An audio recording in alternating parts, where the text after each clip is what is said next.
Me and my dad are in the car. We're talking about the NBA, all that and the third. Mm-hmm. And he's talking about games. He's talking about how guys are sitting out and this is bad for the product. They need to change. He wants, and I think he was just spitballing. I don't think he was like, he really fleshed his idea out. But he was like, the league should go to the soccer or the football, international football style in terms of how they go about seasons. Have a whole bunch of tourneys and a lot of exhibitions.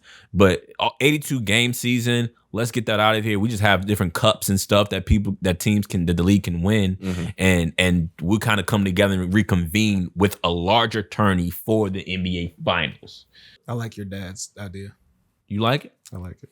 I hate it because of this. If more kids are going overseas and expanding, the league have worldwide tournaments. You want a worldwide tournament? Have friendlies, yeah. Make the NBA because those won't be competitive. I was about to say, I can tell you that much. We'll never send our best ones over there. If we're being honest, the more interaction that USA basketball has with the rest of the world, actually, I think is going to be to the detriment of popularizing and globalizing basketball. If we're starting to have these like yearly or like semi-yearly tournaments or whatever, let's say 3 tournaments a year, where the US competes and we're actually trying to win these joints, I think maybe not to other basketball because I think it helps develop them, but I don't think I think it takes the interest out of American. It takes exclusivity out of the NBA. Like the NBA is its own entity outside of everything else. So when you're opening it up to expansion, like sure, I think the rest of the world probably benefits in the short and long term, but USA basketball as a market, I think gets hurt in terms of the casual viewer and fan. Well, that's the thing. Like locally though, like here, it gets nationally, yes, nationally, right. I think it takes a major. But we grow it globally. I don't think so. I think there are many people who are going to be disgusted at the idea of the NBA format changing that drastically. I mean, so once again, I don't think it should change that drastically. But the idea of like us, once again, I wouldn't have a problem with, like I said, having NBA teams play the top team in Spain or the top team in France. That'd be cool. It happens at times. They come over here and play an NBA team. Yeah. Like I wouldn't have a problem with that. But like you haven't doing that on a regular basis. Yeah, they do. It happens like twice a year. Like when Luka was like 16, like rest of them beat the shit out of them when they came through. Like, like it's no difference. Like we see this stuff and we don't care because we know we're gonna beat the hell out of that team. We don't care yet though. That's the thing. Like I think it would get to the point where either we'll start to care, but it will also make international people care. Like, oh yeah, let's watch this. I think I think they would develop more. I think, but we still won't care. We would crave NBA on NBA. We don't want to watch the Shanghai Sharks versus the Brooklyn Nets. We don't care. But we'll still get that. Like, or we don't even care. The NBA games. I mean, we're watching Victor Wembanyama on NBA TV right now. Like, you said what? So we're watching Victor Wembanyama on NBA TV right now. Like, yes, one dude who's gonna come where? To the NBA. Yeah, I'm with him. Like we're not watching that Met 92 league or what league is that? Like no, tell me what league is that? It's France B League, I believe. I don't know. You see what I mean? We're not watching that. We're watching him, waiting for him to come to the NBA. Like, what if we did? What if we watched them more? We won't. We don't care. We don't care. I agree, think it's the same argument about the WNBA. I don't think they put out a good enough American product for us to view. Like in the WNBA, people always argue, viewership versus the NBA. It's not the NBA is a better product. Right. Like end all be all, it's a better product. Yeah. And that's why it's extremely successful. For sure. But is there a market tailored to WNBA? Yes, for sure. Right. And I'm saying internationally, and that's a bigger market. There are more people that will watch it than who watch the NBA right now. I mean, my initial argument is changing the format of the league. Yeah, okay. I think that's what we're arguing against. I think it hurts the league if you're changing the format in order to appease the international games like this. It hurts the league because if you're shortening it, if you're doing it any way, if you're doing it any way, you're affecting the NBA season as it is. Right. It is bad, and then it is a negative, which would cause less people to watch it. You and Greg would watch it less. Watch what? The NBA. I think the product of the NBA would go down. I don't know the product. I think so. If you're forcing NBA players to go to these tournaments and do X, Y, and Z, it's not like we're gonna add more FIBA tournaments. Nobody gives a damn about those. We send those. We see U19 FIBA tournaments. We have those things. Yeah. We don't watch because there's not a mark. Well, excuse me, we don't watch. I watch that shit. But like, it's not a huge market enough to make it profitable to continue its expansion. I think the lure of the exclusivity of the NBA makes the product better. We know these are the best players in the world right here. Clear cut. Easy. Clear cut. And if you are the best player in another country, you're probably coming over here. You're gonna be here sooner than later. Eventually. Like you Victor, will be here. Luka, Which is, I mean, that's Giannis found his way. Like it's gonna happen. Like, and I think that's why you can't change the format. Like as much as we love for the day where they don't come here. And I was about to say, but that'll never be the day. I don't think there's ever gonna be too much. It's too much money. It's too much money. It's a lot of money here. I'm about to say I don't think there's ever gonna be a league more. They're never gonna be able to make enough overseas that they can make here. And the only way that would matter if it's like a top 5 person in the league. Like if Victor said, "Nah, I'm staying," that'll be the type of level. But if it's somebody like a Ricky Rubio who would have never came over, let's say Ricky Rubio never came over. Right. Hella hype around Ricky. He never comes over. It's like, the league would have moved on. Yeah. We wouldn't have tripped that hard. Think about half of us already thought he was fraudulent. Think about the NBA going, hey, we want to have more international games, more international appeal, and then a country like Qatar comes and be like, bet. You don't think they'll throw money to be like, okay, we're getting Victor. We're getting whoever you think is hot. We have the money to get whoever you want. And what, their league? In their league. They're not going to go. Their league, some competitors and the best NBA, best basketball players, are gonna want to go compete. Do you think you're gonna make somebody who'll make more money? I think you're gonna make more money in a competitive league like the NBA, plus the sponsorships and endorsement, etc. Then you go play some league overseas. Bro. I think over time it'll be like, okay, I'm gonna get this because they're not gonna pay that to anybody unless it's like somebody who already has. Like for example, one of the greatest soccer players in the world, Ronaldo's getting $200 million for like 3 years. Yes. That's crazy. It's insane. Soccer is the biggest sport in the world. Correct. You're not getting that if you're a hooper who never even hooped in the NBA because you skipped it because you wanted to stay over. Soccer is the biggest sport in the world. Yes. NBA could do that is what I'm saying. Like, what if they tried to do that? What if they tried to have the appeal of soccer? I think the hard part in the appeal of soccer, the landscape. It's a legacy, bro. Soccer been around for so long on this global scale. And it's a landscape thing. Like the exclusivity of soccer leagues isn't in the same vein as the exclusivity of the NBA. You have like 3 leagues in soccer. You got Copa America. You can play in the UCL. You can play in Premier League. Exactly. Like, you can play in all these different countries. It's 3 leagues, and you get in the same bag. And in soccer, they actually reward you for going over and playing in different leagues to show that you're the best person in the world. A la why they're praising Messi for completing soccer because he's won major tournaments in X, Y, and Z in all these countries and stuff like that. So yeah, in soccer, it is a benefit for you to travel around and win. I think and basketball, it doesn't matter because we're all the best basketball players in the NBA. For now, that's what I'm saying. For like the next 200 years. Okay. We were saying that 60 years ago. That's fine. We were like, oh, they're going to catch up. But what have they done? We were saying that shit in 08 what or have they done 06. to do that? No, in 1992, we were like, oh, the dream team went over there. In 06, no, there was no debate in 92. No, it was no debate. It was no debate. But it was when Bron and them boys was losing, we were having debates. The exposure in 92, we were like, oh, snap. They saw the 12 best players in the world come over here and dominate. This is going to change the world. Yeah. It did. And it did. It did, 100%. 08. 100%. 08 presents itself. And now it's like... Now, that was 04 when they lacked. 04 when they got smacked. And in 06, they lost like FIBA. 05, 06, one of them. The Gasol brothers and them cooked them. And we were like, wait a minute. Send Kobe. And that's it. And that's the point. The NBA, America still wasn't even sending the best players. Mind you, at times we were backing out of sending our best players because movie deals, injuries, endorsements. Like it was just, you didn't have to go. There wasn't this national pride of, I have to go do everything I can to represent. You know why? It's because it's somebody who's going to be my backup is going to be good enough to beat them anyway. Like if there was a pride but when we started losing, everybody started wanting to come more. Now it's like, all right, we got to go get Bean. All right, we got to go get serious about Team U. And then what happened? They think it's sweet. I like that. So we beat the hell out teams for a couple few years. So I think exclusivity. I think beat the hell out of Spain. That game was close. Yeah, that game. Rudy shout out Wade. Shout out Shout out Rudy Hernandez. That boy was trying to go to work. Close. Yeah. He was trying to go to work, man. That's fine. But that's my whole point. We constructed a team in 2 years that just won a gold against a team that been playing together since they were young boys. Yeah. A 5-on-5 sport. Like, we don't even compare that. It's like, hey, bro, y'all been competing together against each other for not maybe your whole lives, for at least the last 5-6 years. Only been competing against each other. Some of y'all, 1 or 2 of y'all might be teammates. Mm-hmm.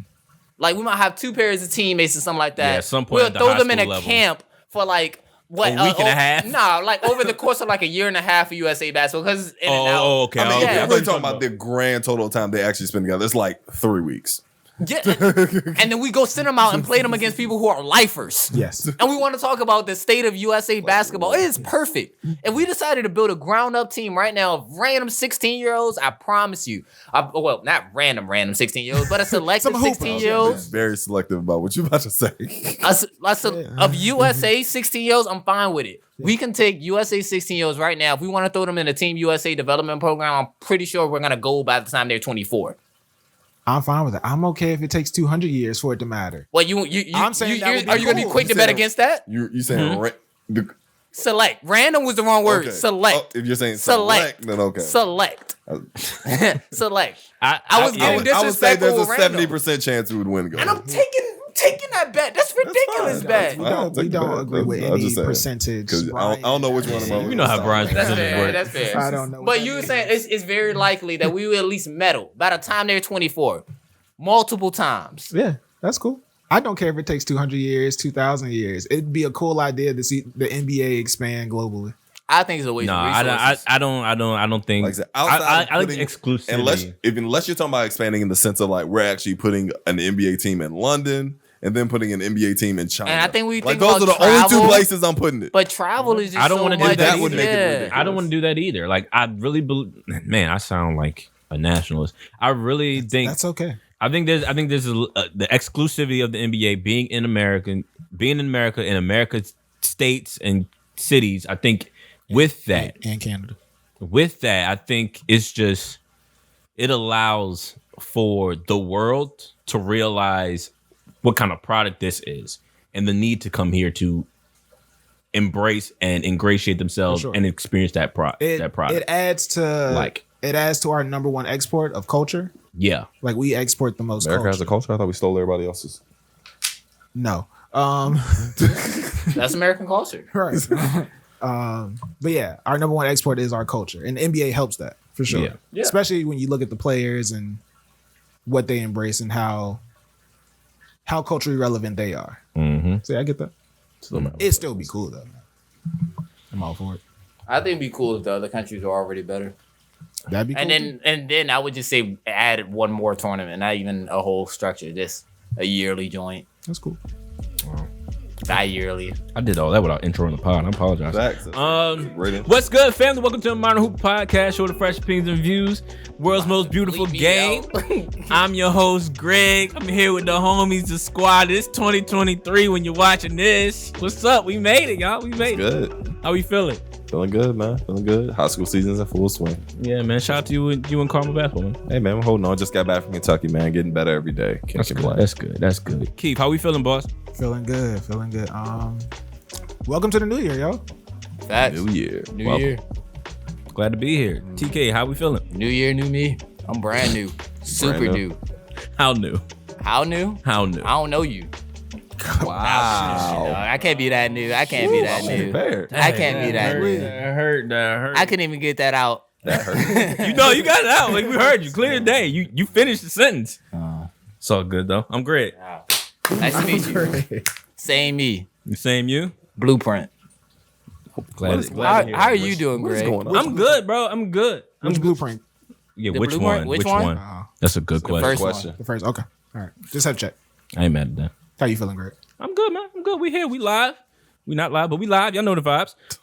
And we got a lot to talk about in the NBA, man. We got a lot to talk about. We kind of alluded to some of it. We brought up the Luka historic night. He dropped 60, 20, and 10 on who else? New York Knicks.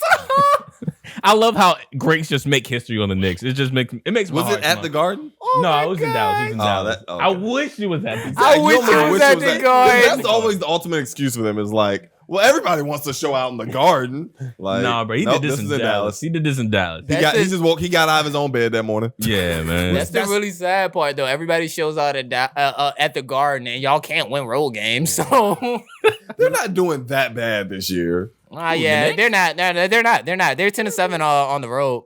Did Luka do this the day he pulled up They're the 8 Camaro? seed. And the Camaro With the cowboy fit? Is this the same day? was the, I I don't don't think know it's a if the Cowboy same fit day. game. I don't know It's not. That was his Christmas day. Yeah, that was Christmas Day. Okay. I would have been like, ooh, wee. That boy different. Ooh, wee. That boy came in the bolo. That was after him and Dallas With put the 51 boots? points up on the Lakers in the third quarter. Facts. Yeah. That boy pulled up in the bolo and gave him 60, 20, and 10. Never has been done before. That's my MVP. Never has been done before. He dropped 60, 21, and 10 in an overtime win, 126, 121 versus the New York Knicks. He is tied for the most triple doubles with his other international brother, Nikola Jokic, who has 8 triple doubles this season. Yeah, man. Yeah. Yeah, man. That's a bad. This- Those are two bad white boys. That when I watched this game, I was like, all right. Like I really ran out of words watching it, especially Enough. I ran out of words, especially on the free throw, right? That was just On the was free clean. throw? that was clean. epitomized New York Knicks. It luck. epitomized New York Knicks. It's not New York Knicks luck. Let's take that word. That's New York Knicks at this point. That is consistent. Luck is something that might be sporadic. This is just the New York Knickerbockers. Facts. Fact. Not the whole name, like a disappointed Government. parent. The whole Government, government, bro. Yeah, this is Government. Some Knickerbocker type stuff. He misses that free throw. I'm like, oh, well, he doesn't got the board. He shouldn't have gotten that board. He He shouldn't. shouldn't have got it. But of course, 2 Knicks players are fighting over it. Lands in his hands. He drills it. He thinks it's the game winner. So he He celebrated. he's spazzing on the sideline. And then, closes out the OT, finished with 60. And then he gets up to the mic and they ask him, how you feel? You know what he says to them? What'd he say? He says, hey, I think I need a recovery beer. Crack a cold one open. Is that part of it? Imagine, world America. athlete, America. you, world athlete, America. playing another world athlete. And he's like, hey, how you feel about that game? I feel all right. I just need a recovery beer. He put up 60, 21, and 10. New He's age like, I'll be labor. good. He told the just Knicks, need a I just need a recovery." beer. New age Larry Bird, man. That sounds like something Larry Bird would say. I'm sorry. Like, yeah, Larry, why didn't you use your left hand? Man, I wanted to save my right. Sick. Nasty. Yeah, I mean, I don't know where he falls. I mean, Dallas Mavericks are 20 and 16, I believe. He's third. They're 19 and 16. 19 to 16. 19 to 16. MVP race. He's third. He's still third, man. This is one of the greatest. Before we get there, is this one of the greatest? It's one of. Yes. Where you put it? That's a hard question to answer. One off of the top greatest my what head. I have to Performances? hear. Performances in regular season. Because we can't even. I'm not going to equate I don't know. playoffs to it. Top 10, I guess. Top 10? Yeah. Is it just getting It's in the easily 10? top 10. Yeah, It but is- man, there's so much stuff that's happened in the NBA. For me to just throw it in the top 5 would be disrespectful. Like, there's some things where I know it's top for me. Like, Kobe's 81 is not getting moved. Kobe's Like, 81 is where isn't- for you? It's top 3 somewhere, but that happened in my lifetime, so that's why I'm Okay. really holding it really high. Like that. This That is- Wilt 100 is always like the mythical. Like, yeah. But nobody saw. It's one of those weird things that like So you have people to gonna have in your keep it up combo, there, but yeah. Once again, I just don't know how impressive. Okay, it in the was. games we've seen. In the games we've seen. we've This seen. is the in games we've we seen. that I can recall. This is top 5, easy. I think top 5. Yeah, I can't. Yeah, if we're not including all the historic Yeah, stuff, Especially if we're just saying yeah. regular season. Yeah, regular season games we've seen. Games This we've is- seen. yeah, Regular this is top season. 5. This is top 5. Somewhere in that top 5. Yeah. Okay. Yeah, I don't know. It's so hard, especially. It's so hard to say like those greatest performances because it's like, what's your criteria? Like Kobe's 81. Like for us as Kobe fans, it was like this is the epitome of like who Kobe was. Like just the ultimate gunner going out, like pretty much saying, "Hey, there's nothing y'all can do about this night. It's gonna happen." And if you remember everything that led up to that moment, that whole month of just like Scorching. Yeah. oh my God, what he did to the Scorching. league that month was just like Proving a point. insane. Proving a point. He was out on a mission. it was proving a point, but it was also needed. Like the Lakers sucked around him. So it was like he was literally doing that because he had to. And it was like, is what it is. He definitely did it because he had to. I mean, fair. That's a fair point. And once again, to my point of Yeah. what's your criteria? Like I mean, clearly 21 rebounds and 10 assists is something Kobe didn't do. Yeah. Like, Right. Kobe just got 81. Like, so what do you value is kind of like gonna determine your list. So it's hard for me to like just think of that off the top of my head. Okay. Yeah, Lifetime, of course, it has to be top 5. I think. I'm trying to think. The 80. I also, of course, you gotta appreciate the 81. I had to appreciate the 81. That's the moment I realized I couldn't hate on Kobe anymore. So it took 81 points for that. I'm still upset with you. That's a lot of hate. Hey man, I'm true to mine. that's great. That's I stand on mine. that is that's commitment. So if he had scored 75, you'd have been like, Honestly, anything over 60. Anything over 60, he had 60 you had that to, month. Oh, He had 60 that month. So he had to score 70 at least. He had to score 70 because he had that 60. I'm like, I seen 60. How do you look at 60 and flake? In 3 quarters. In 3 quarters by that. Yeah, that was 61 yeah, against I'm the like, Mavs. cool, man. And you flaked at I'm that? like, cool, that's 60. Kobe can get 60. That's what I said. Kobe can get 60. You're ridiculous. The hate You're is such real. a hater. You were such a hater. The hate is real with this one. Hey, I've man. never seen that that. 80. I mean, I saw the 81. I was like, I saw the Bronson. I ain't saying nothing no more. He got it. he got Nah, it. that's fair. You can buy me a Kobe jersey. I won't bad an eye. I won't even bad an eye, man. This is definitely up there though, but I will say because this is what we're comparing against the 81. Yeah. Like you said, is what you value. I also value the opponent you're going against, and the Knicks are the Knicks to me. So people putting The up Raptors were the Raptors at that Yeah, point that was- too. and the That Lakers was a were bad dog Raptors. trash. Like it's a little different. Like Mavs, Knicks are like the same level. And no, Mavs are better because they have the better player. I'll sit here and say it. Are you gonna think the Mavs- Knicks are better than the Mavs? Isn't that kind of the same thing with the Raptors and the Mavs- Lakers at I that think the point? Raptors were a better team than the Compare Mavs Lakers. They were not better than the Lakers at that point. At that point, No, they weren't. Go look at that Raptors team. That Raptors team was awful. That was a young Chris Bosh, old Jalen Rose. Name anybody else. that was I think Mo Pete was on that team. Thank you. 2006. That Raptors team was not that bad. That team was horrible. That team was not that bad. team was pretty trash. We're not gonna sit here and talk about that That Raptors team was team. Pretty trash. That team, like what, was like 11th? The team was trash, bro. That was not a good team. The Lakers were like, what, 8th I that mean, year? So the Lakers were better. Yeah, you had Chris Bosh, Mo Pete, Mike James, Charlie Villanueva, Jalen Rose, Jose Calderon. Look at what you're naming right now. Yeah, this team's pretty bad. Yeah, this team was pretty bad. Jeez, man, the Lakers were bad. Exactly. Jeez. Good Lord. Yeah, man. Yeah, yeah. Not in my head, because all the time during those times, like I knew the Raptors weren't a good team, but didn't realize the level that like the Lakers had. Because mind you, I will watch games and I'm like, we watched all through We that. were young then. No, but I watched Kobe carry, so I'm like, okay, Kobe's gonna carry. He's gonna have to. The fact that he has to do this against the Raptors showed me. That's the more comparison I had in my mind. I'm like, I watched that game and they needed all 81 of those to win. Facts. And I do forget at times how bad the Lakers were at that time. Yeah. That was I disrespected the Raptors, kind of forgetting how bad the rest of the Lakers team was. Yeah, and I think the Mavs, while they may be a little bit they're better than the Knicks though. They're better. They're better than the Knicks. They're not gonna do me like that. They're better than the I'm Knicks. talking about in comparison to that Lakers team, They're better than that Lakers team.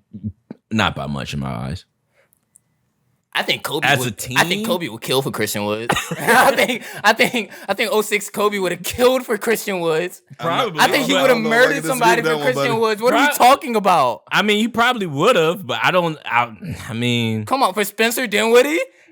To have a backcourt with Spencer, to share a backcourt with The Spencer Lakers Dinwiddie starting in line, 06? the Lakers starting Nah, lineup. bro, we're not going to The do Lakers this. starting lineup in that 81-point game was Lamar Odom. Okay. No, Yes. yeah, facts. Yes. Smush Parker, Kwame Yeah. I know Brown, the rest. and Chris Mihm.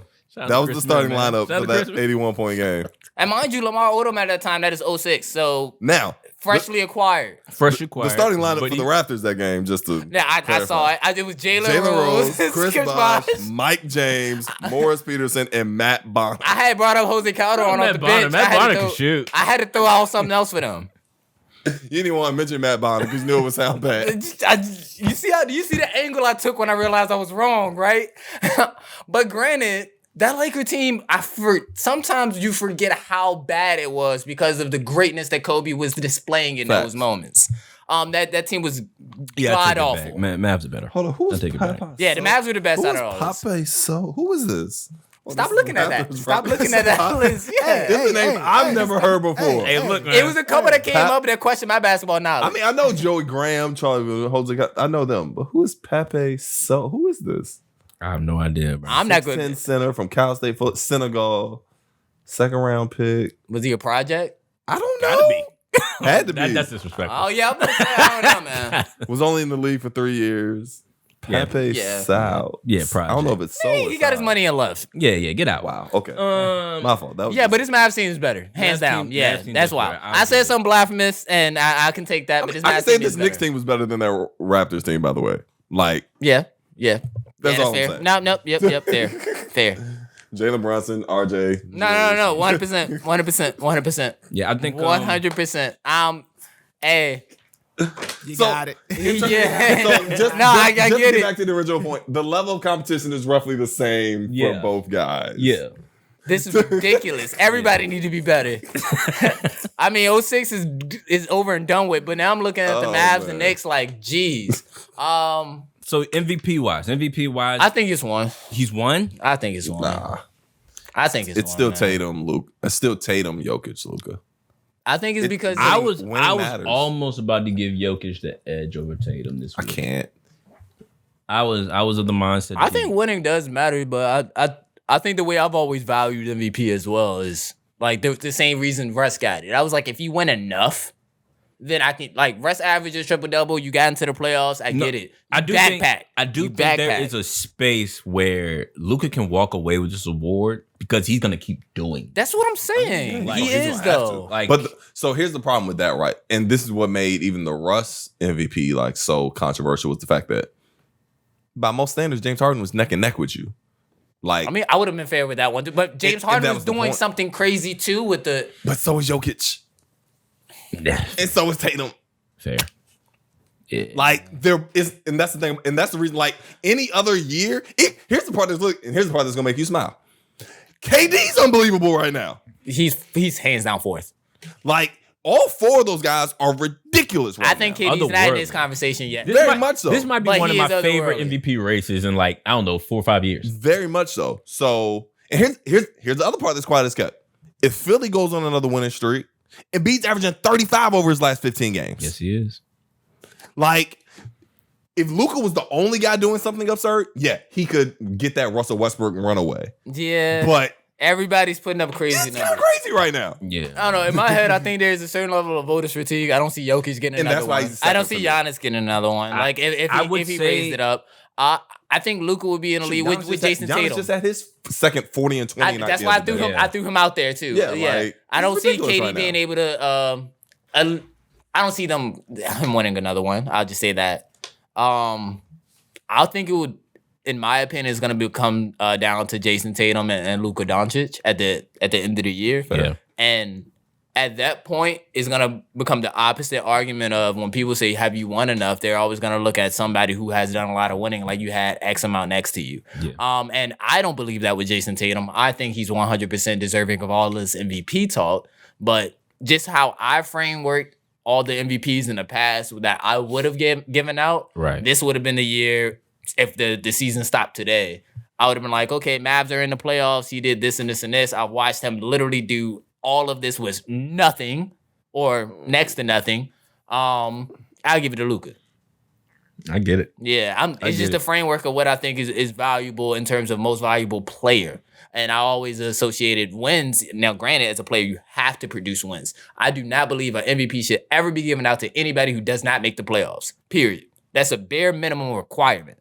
But outside of that, I can't guarantee how much of an influence one individual can have in seeding. Like, man, it's already, we've seen how it is tough in the West. The Warriors are 9th and they're 5 games back from the first seed. Yeah. I can understand how you ended up the 7th seed and it so happened to be only 6 games back from the first seed. And you did everything in your power to try to do that. If you're putting up, what is Luka doing right now? 33, 8. And you're doing that and you're only 6 games back from the first seed and that puts you at 7th? Yeah. I'm sorry. I can't sit here and say, oh yeah, somebody did more winning. Yeah, they won 6 more games. That's Hey, look, man. That's nitpicking to me. It's nitpicking, but And they had a much better team. Boston has a much better team. Yeah, fair. I think, And they're in a different conference. I was thinking of, But even if you say Jokic, like they do have a better team in Denver. I will say a much better team. They have a better team in Denver.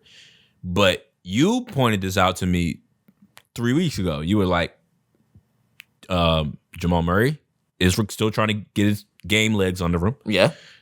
What's the name? Michael Porter Jr. is in and out the lineup. But Aaron Gordon has been amazing. My God, Aaron Gordon's been amazing, but that has a lot to do with Jokic. Like I was working on 100%. I was working on something like I think Jokic on court is a +6. The Nuggets are on court. The team's +6, +7, Jokic, +6. It's higher than that. I think off the court. I think I may have did it by the month or something. I can't remember the actual stat I did. He's like -6, -7. Like anything he's doing on the court is completely negated once he steps off the court. Like completely negated once he gets off the court. Like that as an MVP speaks volumes for me. And so because of that, it's like, all right, I can't discount him, especially when he's doing the very same thing that got him the award last year. This year, he leads every advanced better and doing it better.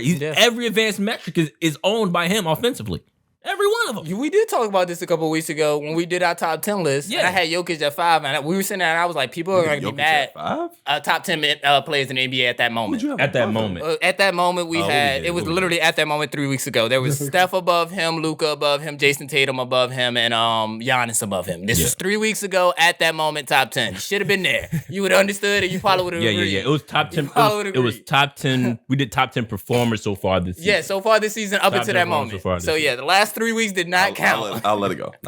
But when my 5 was Jokic, and I said, wow, it's crazy that Jokic is 5, because if anybody's looking at it, they'll be looking at it like, wow, he can't be 5. And Greg was like, why? And I was like, because he's having one of those MVP. We said all of this. Yeah. I 100% agree with you. I'm going Luka. I just got to make a pick. I hear you. I just got to make a pick. And that's been my pick, and he's held everything to this point. And I think we finished that conversation off, and this was the funny part. We finished that conversation off, and I was like, I think he was averaging 38 and 8. Like, yeah, something like that. And I said, I could see him finishing and raising all these numbers up to 35, 9 and 9. Yeah. And I said it casually. I'm like, but I could see it. And you were like, yep. Very much so. Very much so. And so here we are. He's pushing 34 points, 9 assists, 8.8 rebounds to be exact in 33 games he's played this season. And so, yeah, Luka's special, super special, but he ain't the only one that's been special. He's not the only one. Jokic is literally 0.5 away from averaging a triple-double. So this is gonna be one of those years. It's gonna be a very interesting. It's one of those years. It's gonna be a very interesting MVP race, to say. I pray everybody just stay healthy for it. That's a fact.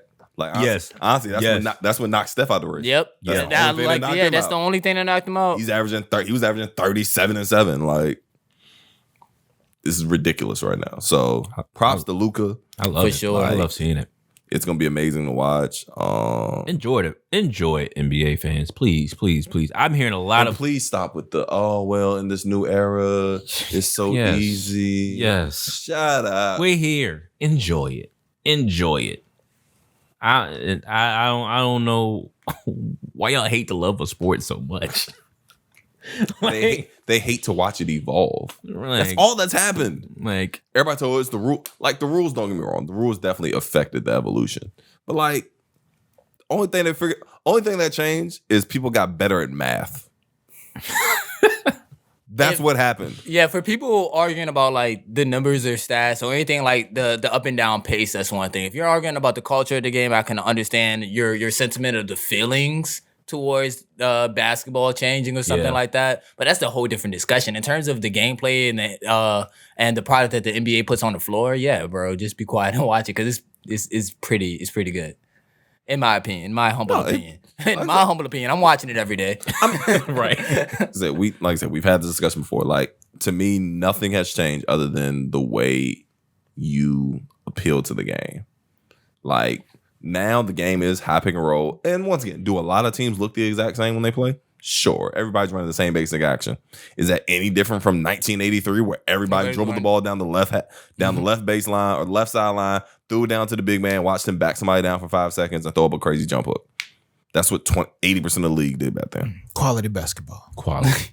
So, like, no, things change. It evolved. More players are more skilled now. Players take more threes. Instead of spotting up at the 15-foot mark, they spot up on the 3-point line. Yeah. That's what changed. The game evolved. Move on. Enjoy it, man. I just see more skill. But whatever. Enjoy it. Let's move on, man. Atlanta Hawks. Boo. Boo. Boo the Hawks, man. The Atlanta Hawks. What the Hawks do? I don't know why I'm booing them. There's a lot. It ain't really the Hawks. Okay. I'm sorry. It's not the Hawks. Yeah, I was about to say, I want to. It's a person that plays for the Hawks. Do you want to say their name? Dejounte Murray? Huh? No. It's John Collins? It's Trae Young. Oh, Trae Young. No, it's Trae Young. Trae Young? Same guy I've been. Well, no. Isn't it Nate McMillan's fault, right? It's got to be Nate's fault. Got to be Nate's fault. Yeah, it got to be. It got to be Nate's fault. Who's the coach? I forgot who the coach was before that. Lloyd Pierce. Lloyd Pierce? Yeah. Oh, man. Another black coach. Won't his fault either. Or I guess it was. I don't know. I don't know, man. Trae Young just seems to have a problem everywhere. Per Shams. Let me take a step back. The Atlanta Hawks are 17-19, 9th in the East, 2nd in the Southeast right now. Yep. Mm-hmm. That's them. Yep. That's them. They rank Bad. 21st in offensive rating. They rank bad. 13th in defensive rating. Net rating is -1. Yeah. It's not looking good. They brought in DeJounte Murray per the wishes, at least an encouragement of Trae Young. Is that reported? Yeah. Oh, I've never seen that report. Yeah. I see that. Well, first of all, you go get DeJounte Murray because he's good. You go get Murray because I thought he's it was good. just the DeJounte front office Murray's saying, good. hey, yeah. let's go get an all-star guard. Yeah, I was about to say, I know that's it no was a Trae question Young about thing. it. I didn't need Trae Young to go tell me to get him. So you didn't know, encourage. I don't think he set it up. I don't think he was legit. So this is where I think they were like, you cool with Murray coming here? And they were bro, that's what happened. Yeah, I think please go get him. I think that's what happened, B. Okay. Yeah, I don't think he legit did. I don't think he legit did. I don't think that's what happened. All that's right? a whole different mafia right there. But no, I am curious how that conversation went, because once again, there's two ways that conversation go. It's, hey Trae, do you want DeJounte Murray to come play with you? Or Trae Young, DeJounte Murray's coming to play with you. Is that okay with you? Those are two different ways to have that conversation. That's a good that question. both mean the same thing. DeJounte Murray is coming to play. Is that okay with you? I was thinking the former. I was like, hey, how you feel about DeJounte Murray? He's like, oh, that sounds dope. Let's get him. You know what I think? It could have been the former, but if he was like, no, they would have like, well, you better fix your attitude. That's exactly how it would have been. Two different ways that conversations I don't think Trae Young has say so. That's what I want to say.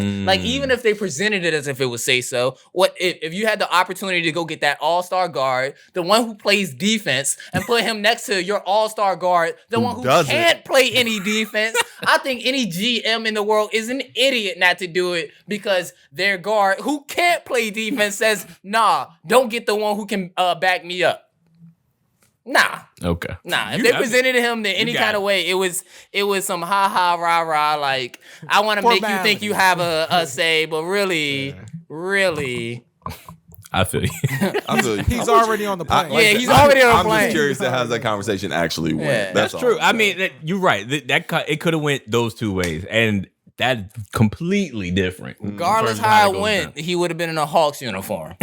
That's my whole point. I know how that conversation. And if it would have went Darius left Garland. enough, Trae Young probably wouldn't have been in one. For Darius Garland, he don't have that type of clout. Oh, it was Donovan Mitchell's coming to play with you. Okay. For sure. I hope you're okay with it. For sure. For sure. Get used to sharing the backcourt. I mean, doing Like, good. that's Ain't exactly they what it averaging would've 22 and 8 right Oh now? no, they're hooping. No. I think they lost the last two. I mean, but he just put up. I mean, they lost in that 40-something he put up against the Nets. Crazy. Yeah. Crazy. Donovan Mitchell just got completely wiped out the game by Ben Simmons. Shout out Ben Simmons. Yeah. We'll get there. Trae Young. Sources say Trae Young could be the next NBA superstar to request a trade. This comes from Chris Haynes of Bleacher Report. While in Las Vegas during the G League Winter Showcase before their regular season started, he ended up running into some NBA execs, and they kind of brought this kind of news in front of him. which raised eyebrows. Raised eyebrows reported. So that was all before Christmas. Yesterday. Was it yesterday? Yesterday. Shams drops a report, which the Hawks owner denies aggressively. What else was you supposed to say?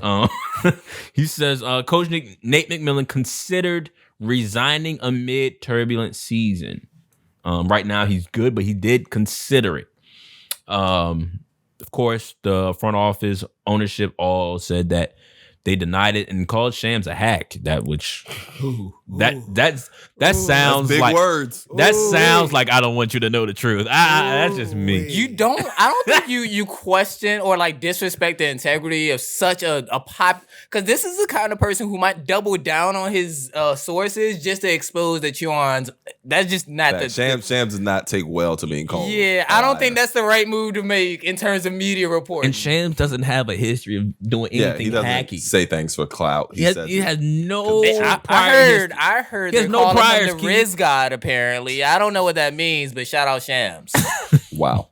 No, I do wonder, like, did the conversations around Nate was it Nate really saying he wanted to resign, or was it Nate just expressing frustration? Because I've definitely been a coach of a team, and granted, do I really want to leave? Of course not. Do I want to quit? No. But I've definitely been venting to people, and it definitely would sound like I understand. I want to get out of there. Yeah. But really, I'm just venting my frustration because I'm in a situation that's just tough.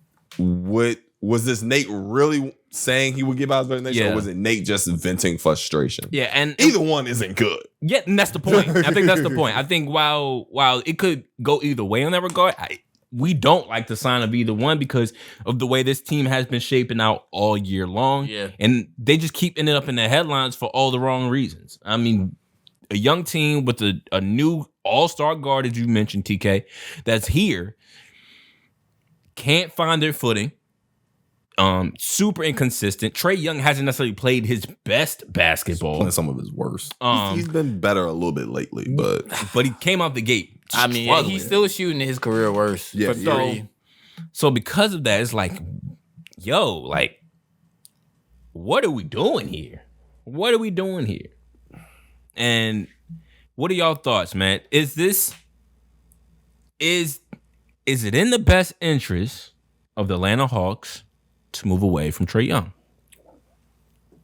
So I'm somebody that has been very critical of Trae Young for a while now, and I even said it during our preseason or beginning of the season pod. I was like, yo, like, this is a make it or break it year for Trae. Like, he's gonna show us either he's really a championship guy or he's a guy that's just kind of good and it's kind of always gonna be his. Like, he's gonna get his, and that's gonna be his concern. And all right, can I pause for a moment? Mm-hmm. To push back on that, the reason why Trae Young even thinks about it, and I didn't mention this in the soft trade request, was because he wanted to go to a situation where they were being more competitive. He feels like the Atlanta Hawks aren't being competitive enough and they aren't winning enough. And if this season was more of the same, he would use his early termination clause in his contract. And that sounds good. The Hawks should be more competitive, and they would be if Trae Young fixed parts of his game. Like, and that was something I expressed early. Like, Trae has to do certain things to maximize the talent around him, because at the end of the day, he does have talent around him. Like, I don't know many teams he can go to that would be. Yeah. that's where I was at with it. Like, what team is he really going to that's going to be way better than what he is? Jared Culver, you had John Collins, like a elite lob threat. You have two elite levels. You have him and Clint Capella and a Kongwu. and a shout out to Big O, man. Like, you got wings, you got a point guard, you got another guard who can be your point of attack defender. Like, literally, Trae, The team was made for you, bro. the team is literally built. Granted, the only thing I'll say they don't have an abundance of is like top tier shooting. I was about to say outside shooters of on the him. wing. Like, but 3-and-D guys cost money, bro. They're either gonna defend or shoot at the level of the Atlanta Like, Hawks are playing. You can't have it all. Yeah, like- there's like, I'm sorry, you just can't have it all. So you have to figure out a way to maximize the talent around you. I'm sorry. How long have we been talking about John Collins being upset in Atlanta? Since he got there. It's been a since long Trae time. Young got there. Yeah, since Trae Young, basically. Because he was there first. Yeah, he was there, yeah. Part of that is because Trae doesn't know how to let other guys get theirs. He needs it to be high pick and roll. I'm going to make decisions. I'm going to throw the lob. I'm going to shoot it. That's the game. That's the game plan. And right now, him and DeJounte Murray are just taking turns. He started off trying to play off the ball a little bit more, and he was trying to figure it out. And then it just reverted back. Whether that was because of frustration, whether it was because they weren't winning enough, whatever the reason is, he reverted back to his old ways. And now him and DeJounte just take turns running high pick and roll and doing whatever they want. Mm-hmm. Right. And that's just not a successful way to win, especially when, sorry, Trae, you're a 5'11", 5'10" guard. You can't win that way. You can't name me a guy who's won that way. Name the player that's ever won a championship like that. We were mad at James Harden. He was 6'5". Yeah. I mean, this is not championship basketball. We all know that. So what has to change is you, Trae. And any team you go to, you're going to make, I can guarantee you, any team he goes to, he's going to try to make them play the way he wants. And it's either going to be a problem or he's going to change there. And if he, like, and that's my issue, right? If he goes somewhere and changes, it's just going to be like, you could have did this in your own city. Yeah. You just want to be out of Atlanta for whatever reason. Atlanta's a great city to live. It seems like you would. Shout out Atlanta. If Trae Young won a championship in Atlanta, does he know how good his life would be? Wings going up. Like, seriously, like if he think about how crazy that city went when they made the conference finals. Yeah. If he literally brought a championship home to I'm that going city, down to Atlanta. like I'm dead serious. The parade I'm dead would be serious. crazy. Trae brought home a chip to Atlanta. I'm going down to Atlanta. So, like, the idea that you think you can go somewhere else and either get the same type of love or be willing to change there, to me, doesn't make sense. Or you're going to go there and just mess up what they have. Right. And that's just going to be, now we're all going to be looking at you like you're crazy. Facts. Yeah. Yeah, right now he's looking like a selfish hooper.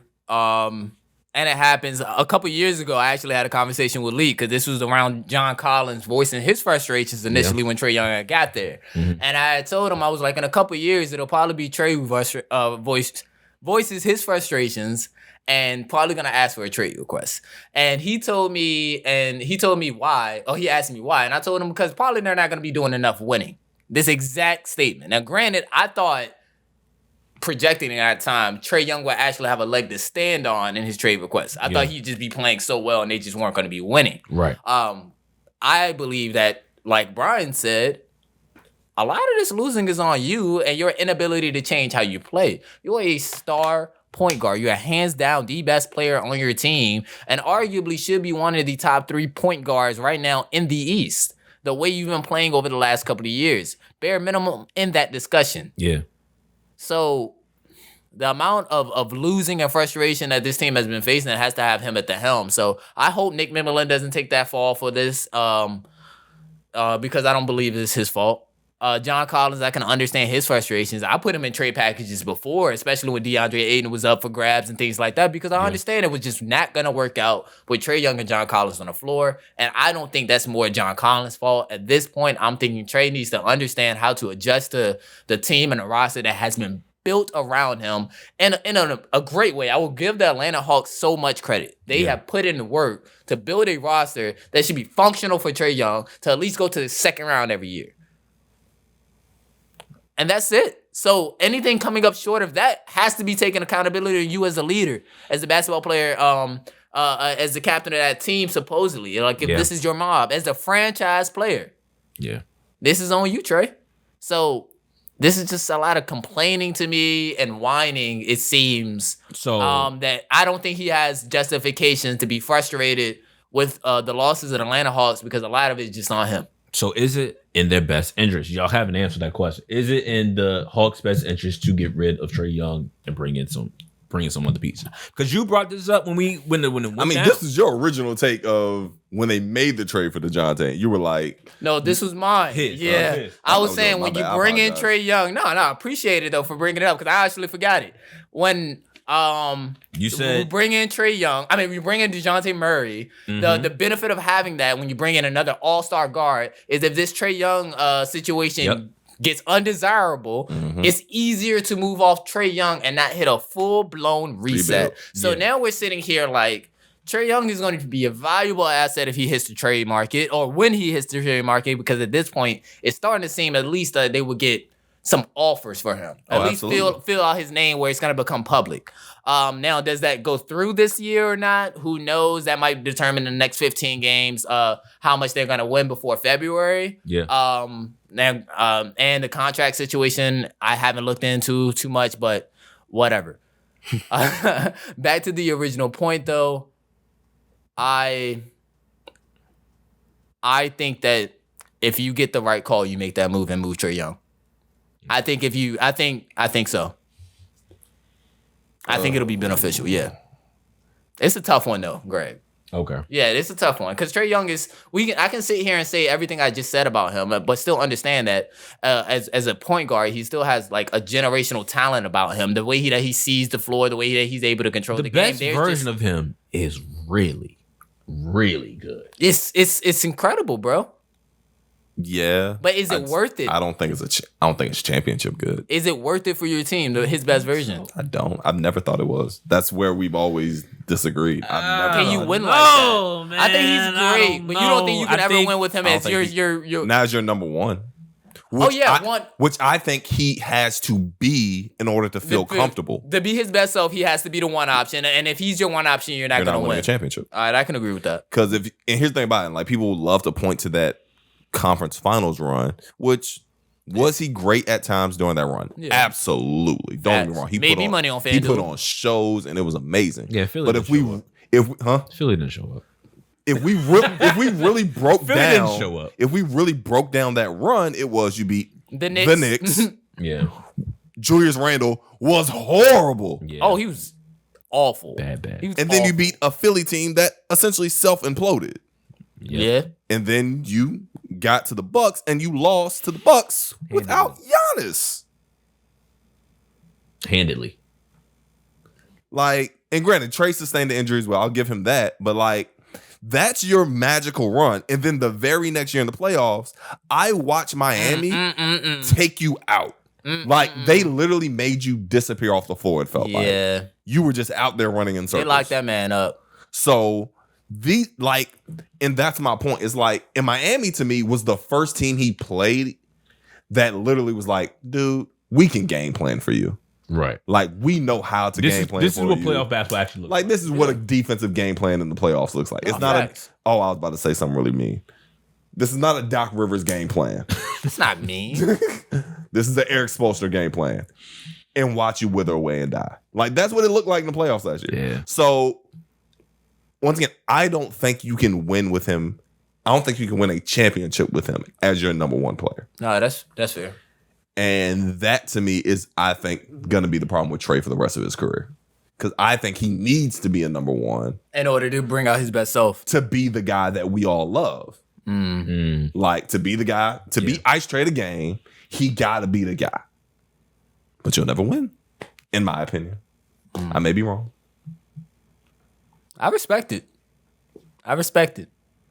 So we'll see. He did literally, his contract extension just kicked in. So literally he's on a 5-year deal right now. All right. So I mean, it's a max contract. So this year he's 37, next year 40, 43, 45, 48. Yeah, you can move that. Oh, it's straight young. He's movable. I just didn't know what year the contracts and none of that. Once again, where can you send him and get actual value back? And that's the question.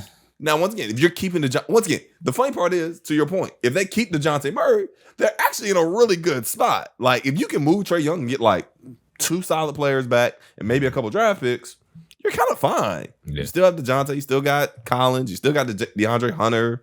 Like, AJ Griffin's actually been really good for them this year. He has. This team is still solid either way. I would call New Orleans. And you know what's crazy? On everything, I'm not lying. That's the exact team I thought of because I was like, New Orleans is a piece away from making a finals push. If they can get a Trae Young type next 2 years. Who are they asking for? I'm asking for the Lakers pick, first of all. Yeah. Okay. I was about to say, that's why they can make it work. I'm trying to figure out what y'all talking about. I would honestly ask for CJ. You have to make the money work, yeah, I think. I would ask for CJ. So you're going to get CJ some picks, and I'll probably try to take like gilgeous-alexander Walker or something like that. But that's the starting place that I would have went to was the New Orleans Pelicans. Now, granted, I'm not really sure how that's gonna play out. I would ask for like CJ and like Larry Nance. And Larry Nance in the pick? In a pick. Or a couple picks. Yeah, I mean, that pick I meant. Yeah. Definitely the Lakers pick. Like, That's if Atlanta had that roster with the possibility of getting into the top 5 of the NBA draft, yeah, now they be sitting pretty. you're sitting pretty kind of. Yeah. Because they're granted, still I just super think young. I don't make that trade if I'm New Orleans, though. That's the only thing. I don't sit here and gamble. Real. I'm looking at the Lakers like, I'm not gambling this pick on Trae Young being willing to fix his play style with us. Yeah. Like, because what I don't want is to send that pick over there. We tried this out for 2 years, and I realized I have to move Trae Young. Yeah. That's real. Because right now with CJ, With Brandon Ingram's in and out because of injuries. Facts. But CJ, Brandon Ingram, and Zion are clicking. And the rest of the team is going ham. They're good. They're the number 1 seed in the West. Yeah. All I'm thinking of is if they can get completely healthy and sustain that, get some experience under that belt, I don't want to jeopardize that for somebody who seemingly has a team built completely for him. Yeah. A team that's better built for him than we are. That's fair. And he can't even make it work as the 1. Now he's gonna come over here and he's gonna get looked at as the 3.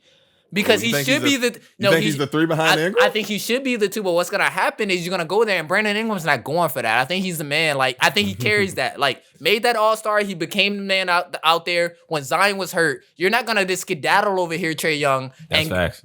It's not gonna That's happen. fact. I think Brandon Ingram close games. I'm not disagreeing with your point. And I think he's only getting better. I do think it wouldn't matter. I think Trae Young would just. I think Trae.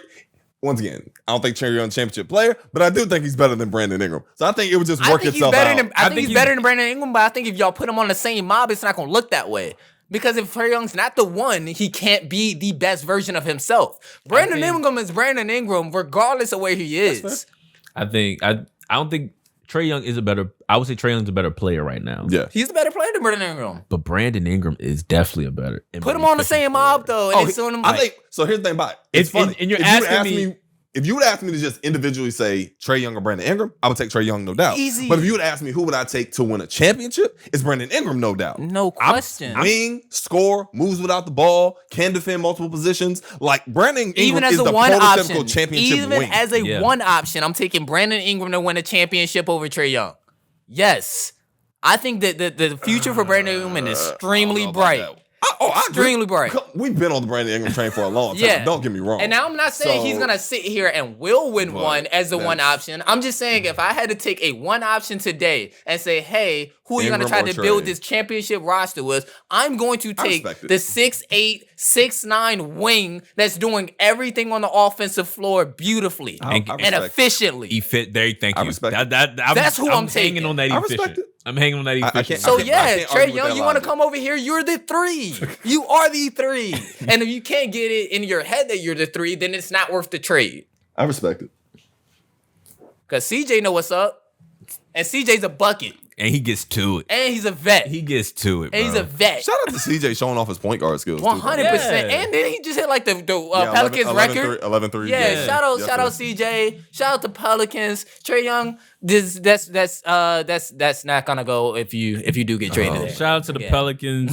Shout out to Zion. Shout out to Zion. Shout out to Zion. Big Z, in shape Zion, in shape Luka, league crazy right now. And we got a new segment thanks to Taman. Thanks to Taman. You gonna intro it? I want you. You want to intro it? I want you. You want to try to intro it? You go for it. No, I want you to do. I want to see how you. I feel like normally I'm the hater. I should probably intro, but never mind. Jeez, we gotta work on that. All right, man. The fact that he called himself out like that. Hey, at least I think it's well known I'm the hater on the pod, isn't it? I think it's well. It's not. It's well documented. It's well documented. Yeah, it's well documented. We're gonna ignore the fact that we just discussed how Greg is a super hater. Yeah. Nah. Remember we had like a New Year's resolution for Brian to stop hating Lee. Yeah, he did say hate less. He did say hate less. And I've been hating less. You have been. Right. Because you ain't been here.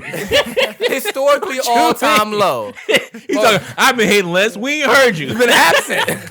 That's hating less. Hey, fair. What you say? If you ain't got nothing nice to say, don't say nothing at all. But we got a new segment. We got a new segment called Hater of the Week. This is where we pick a player, a ref, agent, a player. Who cares? It don't matter. Might be me one week. They've been hating, and we calling them out on it. And so today, our first inductee of the Hater of the Week Hall of Fame. And I don't know. Maybe we should refit the Hall of Fame. Yeah, I don't think it's Hall of Fame. This is your first. But you are the first inductee to the Hater of the Week segment. So, Yes, sir. yeah. We got D'Angelo Russell. Yes. D'Angelo Russell. And he said this on the air. Just ran through my guy, took the ball. He's playing football, we playing basketball. We can't touch him or guard him, so good for him. Awesome, thanks, Yo. Yep. He says that after a loss to the New Orleans Pelicans, I believe they lost. They lost 119 to 118. It was a close game, and I will tell you the exact play that he's talking about. I would love for you to clip it too. Yeah, I got so you. I got under a minute in the game left to go, D'Angelo Russell, former All-Star point guard. We know what that means. You distribute the ball, you set up plays, X, Y, Z, X, Y, Z. He telegraphs a pass from the top of the key to the wing. Yep. Zion reads it, makes a clean read, It had no steals mustard it on on the that break. pass. Nothing, bro. You telegraphed it. You almost stepped into it like it was a chest bounce, like you were just learning how to pass the rock. And then he steals the ball, goes and dunks it on the other end.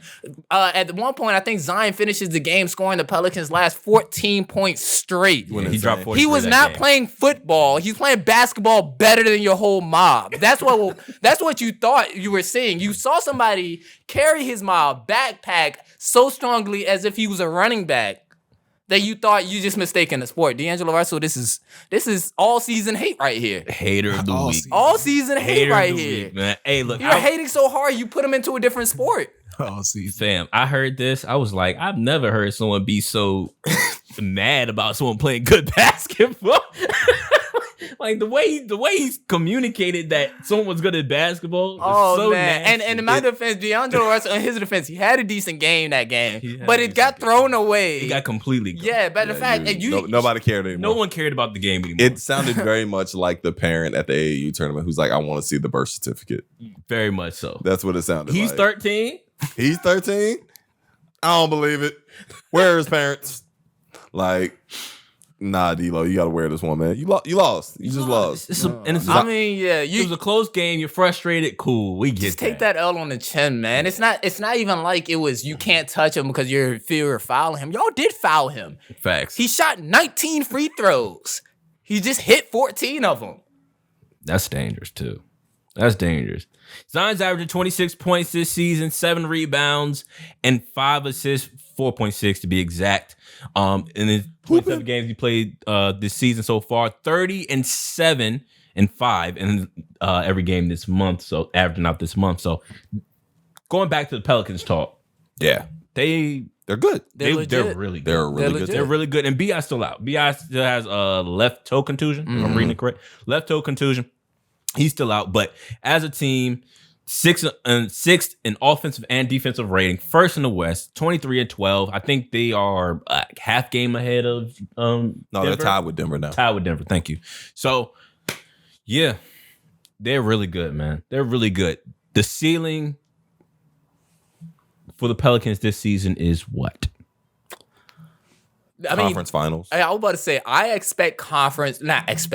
think that's the ceiling, and it should be the ceiling, and I would not be surprised to see them in the conference finals. Now, granted, if they depending on the way things may fall in a tight-seeded West, who knows if 2 of the major players have to play themselves out earlier. So depending on how line up, if they only have to could they sneak a finals? That's really the question we're asking.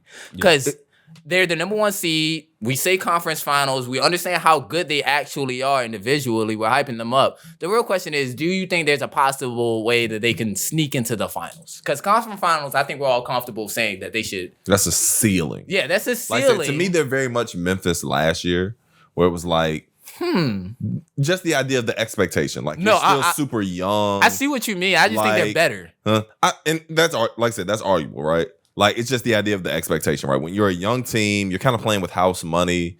Like, your ceiling should almost be like that conference championship. Yeah. And if you exceed it, it's whoa. Yeah. If you don't, it's like, all right, well, cool. We lost in the second round. Everything's kind of cool. We're a year away or 2 years away, whatever. We kind of move on from it. Like, that's kind of how I view New Orleans this year. But I agree with you. Those are their expectations.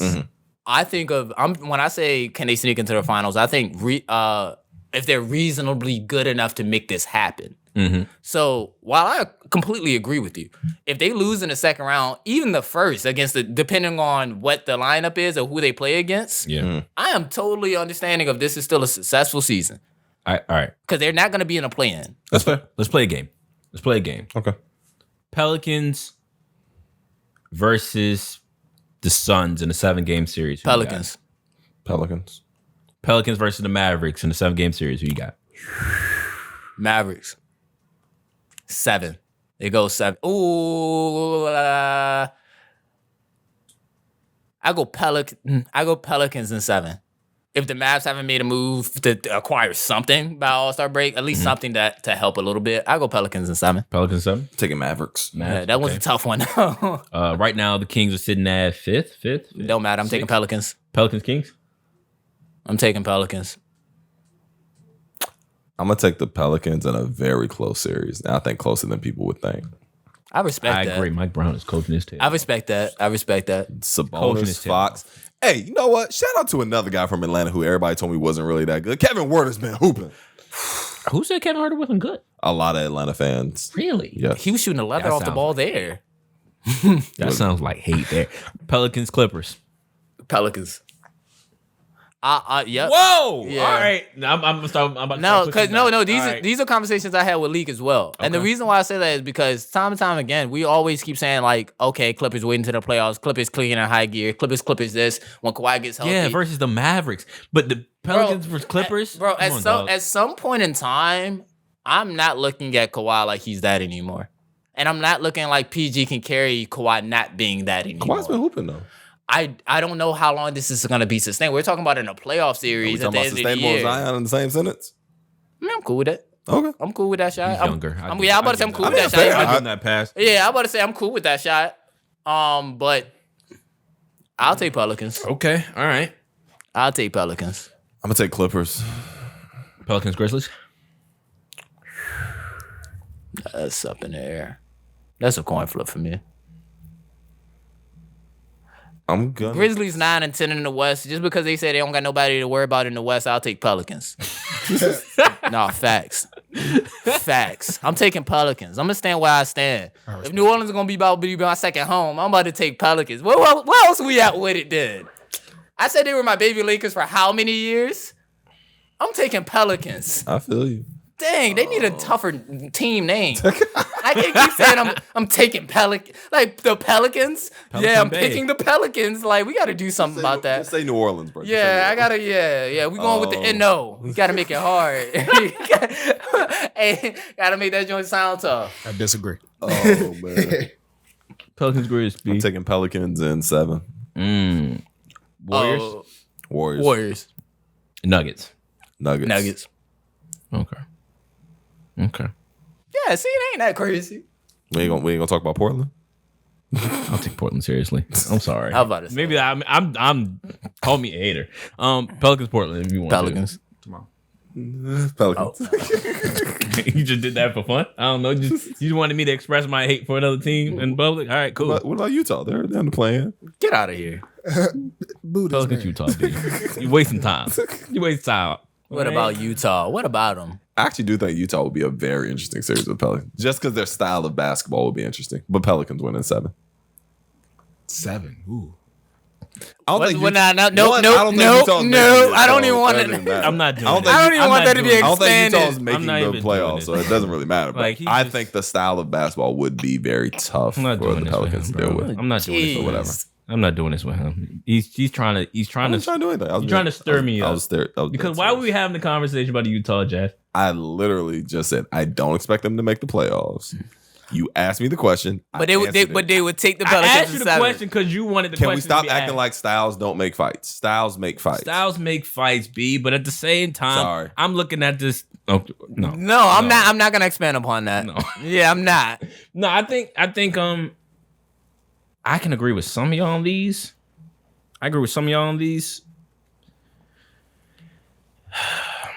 I don't agree with the Clippers. The Clippers win that series. Man, they just haven't shown me enough. They're always hurt every single last year. We can never see them at full power. I'm getting tired of just speculating that they would be there to be able to get over a hump or something like that. Me 3 years ago. I'll still take. No, I mean, but we seen it now. I'll take the Clippers. 3 years ago was a way healthier Kawhi. Way healthier Kawhi. Yeah. Correct. Yes. Correct. It was a 3 years younger Kawhi. That's automatically healthier. Correct. I'm not taking anything away from still that. 60. They were like 57 back then. If we're doing that, then like that's still healthier. I think the Clippers. I think the Clippers. Wow. Yes. Should you buy stock on the Clippers? No, you should not. Sorry, Leak. You shouldn't. But since if I had to put it on and say, all right, do I take a slew of vets with a great coach in Ty Lue? Yeah. And say, all right, 7-game series, who've been in playoff situations, can they do this? Is there a Luka-like product on the other side of the floor? I like Zion a lot. Zion's playing great basketball. Is he? Find out. We're gonna immovable find object. Is he a Luka-like? An unstoppable Is he a force? Luka-like presence? Find out.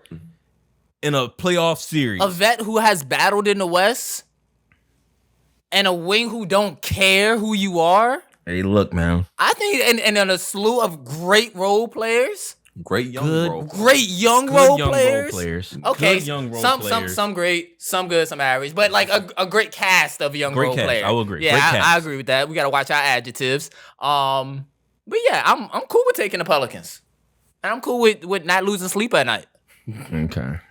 regardless of the result. I will always say, and you've heard me say it, y'all have heard me say this before, there is a difference from going from being underdogs to having the actual target on your back. As we see with the Grizzlies this year. As we see with the Grizzlies, as I pointed out with the Clippers when they first made the Kawhi PG move, like there's a big difference there. So this season going into playoffs, like I said, the Pelicans, like I said, if they remain in this like kind of top tier position, like granted, we can talk about the Suns and yeah, the Suns are frauds, overrated, however you want to phrase them. Like I think we all can say the Suns probably definitely took their foot off the gas a little bit against them until they realized like, oh snap, they're punching us in the mouth. We have to turn it back up. You're not going to get that leeway again. Like every team's going to game plan for you accordingly. Yes. And I think that's going to be the real telltale sign of how far this team really is along. Yeah. So once again, we see it all the times with young teams in the NBA who oftentimes win games in the regular season because they just play harder. Yeah. They just play harder. Like veterans, the Warriors are a prime example of this right now. Like veteran guys are not taking the regular season that seriously until they have to. Yeah. New Orleans is at a point right now where they're trying to prove themselves, so they're taking everything seriously, as they should. They're establishing their name. Mm-hmm. Cool. We'll see how that translates to playoffs. That's why it's hard. That's why I picked the Clippers. Like I think they kind of know how to win those games more than the Pelicans do. Outside of CJ, nobody on that Pelicans team has been through that type of battle. I understand exactly what you're saying. I'm just betting against the Clippers being intact enough. I mean, even if and that's they right. are. If Kawhi and PG aren't playing, then sure. I'd say even That's a if they're wash. playing, I don't think they're them anymore. That's why I say intact enough. They're not that's fair. them. Okay. I'm just not that fearful of a Kawhi PG combo in the playoffs anymore. Fair. And until somebody can show me a reason otherwise, that's how I'm gonna stand on it. I'm with you. That's fair. We can move on. Let's go move back to the Eastern Conference. The Brooklyn Nets, man. Brooklyn Nets. Let's go. The Brooklyn Nets. That's what I wanted to see, baby.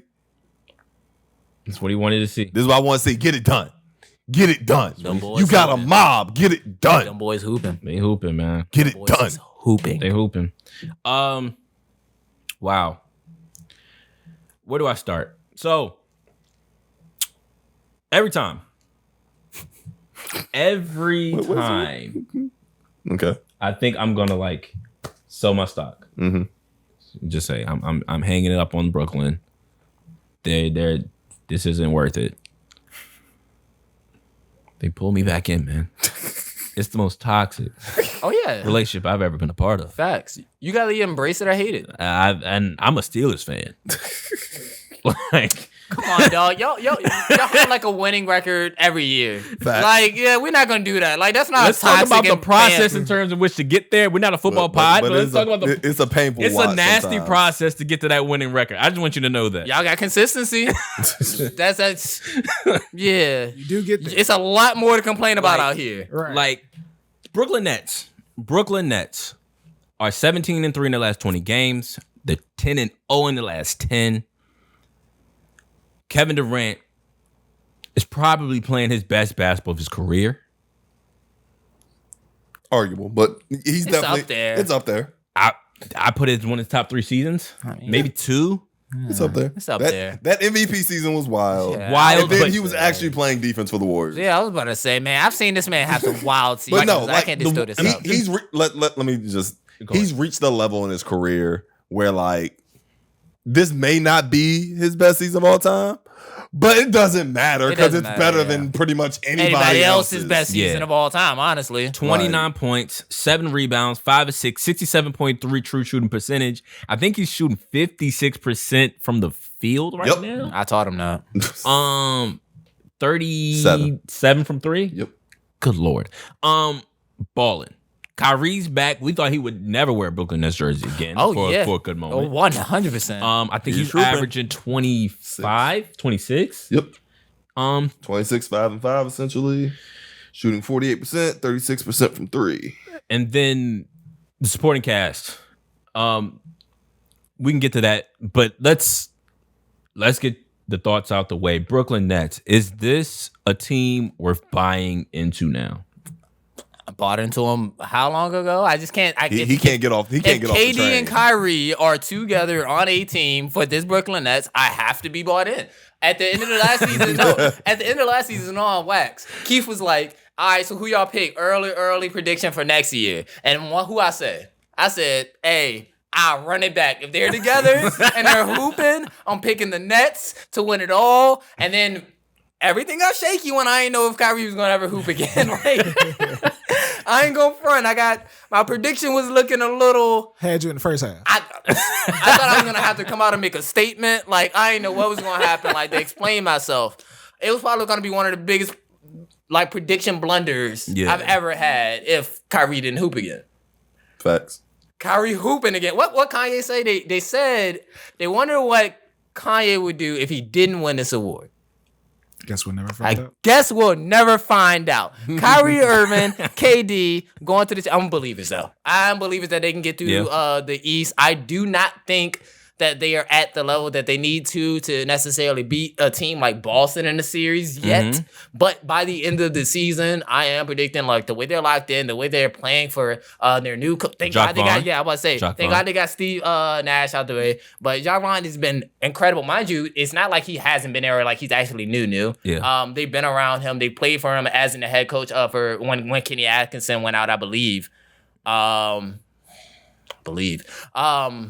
We're going to have to look that one up. I don't want to be wrong about that. But granted, there's been a long history between them. So now they're actually playing in a system where they believe actually benefits. Cam Thomas is making a sensible amount of minutes being on the floor. Rotations make sense. I'm all in on this Brooklyn Nets thing. I understand that throughout their last couple of games, my biggest thing I was worried about was at the beginning of this run is, okay, they're just beating up on like bum teams. Yeah. In my head, that's how it was, especially at the beginning of this 10-game run. It was Charlotte, Atlanta, Washington. I mean, Toronto's not a bum team, but we understand Detroit. But then when we go into the stretches when Toronto's kind of bad. I mean, like talent-wise. But then we get into the stretches of like Golden State, Milwaukee, Cleveland. Golden State didn't play. Okay, Golden State didn't play anybody. They actually beat the life out of them. Yeah, but it was crazy. But I was bringing up that game because when they went out there and the fact that they were up 90-51 at halftime, that's what I wanted to see. I want you there, KD, and just willing to just beat the life out of this team just to show something. And when I saw that game against Golden State, I think that's when it clicked to me that it was like, okay, maybe they're going to actually play with some effort. Yeah. Because they could have. We've seen this with the Brooklyn Nets a lot of times where it seems like they're playing down to their competition, where it's why they're always having close games with everybody, regardless of who they win. Yeah. Regardless of their talent level, regardless of the disparity. It's like somebody's going to get 30 on the Nets and make it close every night. I'm not saying their defense is out of this world now. It's gotten better. It's improved. But that game against Golden State, when they beat the life out of them to send a point, is what reignited my belief in, oh, no, they're farther along ahead now than I thought they would be after the Kyrie debacle. So, all that being said, all in on the Nets, throwing my money on them. I'm cool with it. Again. Bet it on black. Put it all on black. Let it ride. B, thoughts on Brooklyn, man? Is it worth buying into? Oh, no, this is what I expected from a team that had Kevin Durant, Kyrie Irving, Seth Curry, Patty Mills, Ben Simmons, Nick Claxton, Royce O'Neal, TJ Warren, came back, has helped tremendously. Like, this is what it's supposed to look like. Exactly. This is why I put out the sarcastic tweet that everybody came in my neck for a couple months ago. This is the team that is supposed to be able to win a championship. So I'm sitting here saying, get it done. Yeah. Like, there's no excuses. I don't want to hear nothing at the end if Boston washes you out again. Get it done. You have enough. This is what you're supposed to look like. Facts. You should be better by the end of the season because you should continue to get healthy and build chemistry. You got I will say, I feel like Steve Nash is starting to get a really bad rap here. No. I've been saying, what about Steve Nash for how long? You have, and the only reason I'm saying this is simply, do I think Steve Nash was a good coach? No. Okay. What I will say is, he was given a live grenade and told to hold it in his hands 100%. And don't let it explode. Yeah, 100%. He was just put in the worst spot ever. There was a lot that he had to do. So once again, I'm of the mindset of I really don't know how bad or good of a coach Steve Nash is yet. I think that has to be He'll get another seen. shot somewhere down the line. I think that needs to be seen. I think this is the worst situation for him to try to walk into as a rookie starting coach. Yeah. It was just a horrible spot for him. And the team itself, like even this year, like everybody starts out, well, they started off 2-7. They've been better since Jacques Vaughn. The team got healthy with Jacques Vaughn. We're really going to keep it a stack. The team just got healthy. Seth Curry came back. TJ Warren's back. Ben Simmons has gotten healthy. Like Steve Nash was given the worst version of the roster and told to win, and he didn't. Well, granted, Steve Nash has had opportunities with different versions of that roster, and they weren't pretty. But even when they were healthy decently, we still questioned a lot of things about Steve Nash's coaching ability. And once again, I'm not disagreeing with that. I'm not saying Steve Nash is a good coach. Yeah. But I will say. But he is getting, I understand your original statement. Originally when he got there, he got a team that was supposed to be Kevin Durant, Kyrie Irving in pieces, and then he went for James Harden. Yeah, now I got to revamp the whole system again. Get to the playoffs, Harden and Kyrie get hurt, you lose. The next year, I don't care what nobody say, they didn't have a better roster than Boston, so you lost. And quiet as kept, the games were still close. That's what I always said. And KD choked. Sorry. So for me to put all of that on Steve Nash is where I'm like, could Steve Nash have been better? Absolutely. But said all that to say, Jacques Vaughn has done a great job. They have everything they need in place to compete for a title. Get the job done. Point blank, period. I think this team is good. I think they have everything they need. Win. Can they beat the Bucks? They can beat the Bucks. They can beat the Bucks. It's the Celtics. I'm sorry. The more I watch the Bucks, the more I'm off of them. I said at the beginning of the year, this team does not impress me. Okay. I'm sorry. Unless Chris Middleton comes back and looks like prime Kobe Bryant. I would say, they're getting real Dallas of the East vibes to me, bro. They are one of the most least athletic teams in the NBA. Outside of Giannis, who is a great athlete on that team? No, I can't name one. A great one? Great one, I can't name one. Like, I can name decent good above ones. average. Drew Holiday's above average athlete. He's an above average athlete. Like, I'm talking about explosive speed. He's an above average athlete. I think he's strength, lateral movement. It's other ways. Yeah, he's above average. Good is above average. Now, if you're talking about the next explosive athlete on that joint, might be Grayson Allen. Honestly, if you're talking about explosion and getting off of the floor. Yeah. And quiet as and that's not. Are they a great shooting team either? Hey man, I'm sitting here and I'm agreeing with you. Like they're not athletically superior and they're not shooting the lights out the ball either. Like to me, they're literally just like they're still really good defensively at times. Mm-hmm. Brook Lopez has been amazing defensively, but it's like it's really just Giannis trying to just enforce his will, which he can because he's really great. Yeah, but I don't see that holding up in a playoff run. They can beat Milwaukee. Yeah, Boston is the demon they're gonna have to exercise. And I don't know if they can because I watched them play Boston again this year and they're going to play them again this year. That's just a bad matchup for them. Boston's just a better team. I don't know if they're a better team. I'm sorry. I think they're just a really bad once again, styles make fights. I think they're a bad matchup. Styles make fights, but Boston's a better team. Like, I understand what you're saying. Like, they could both be evenly matched and whatever. Mm. When I watch Boston play basketball as a team, and then I watch Brooklyn play basketball as a team, I see a better product in Boston. Yeah.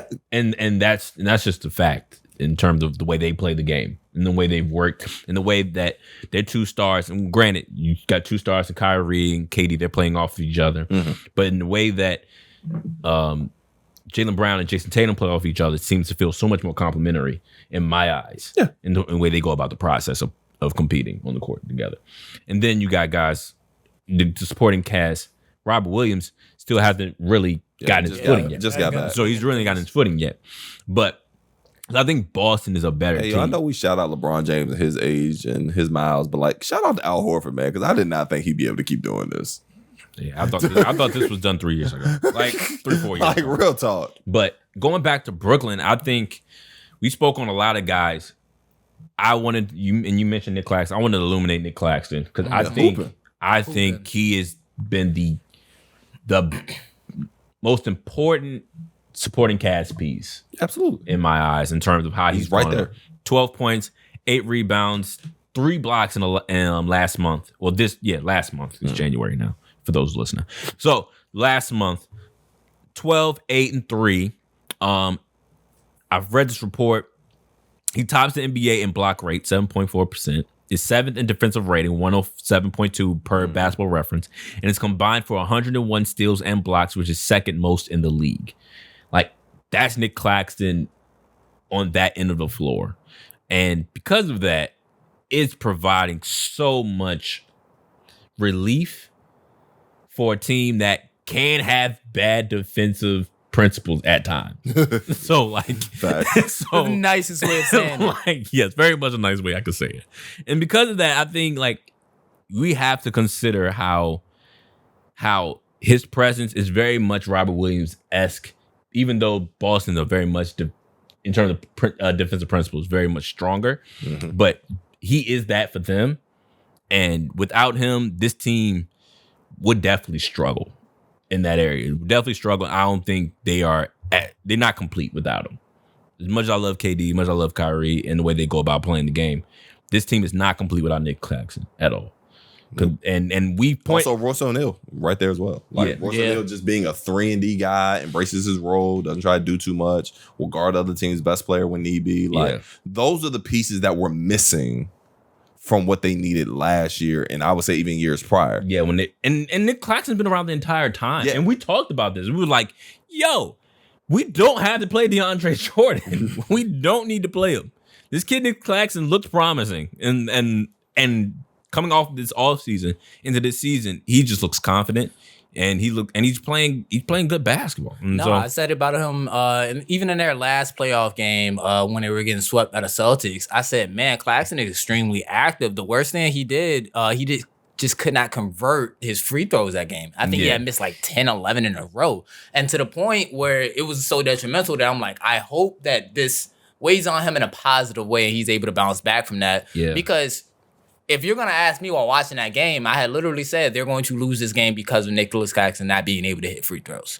And because it's really discouraging to run your entire set, swing the ball, get exactly what you want, they foul you, and you just come up empty time after time after time. Yeah.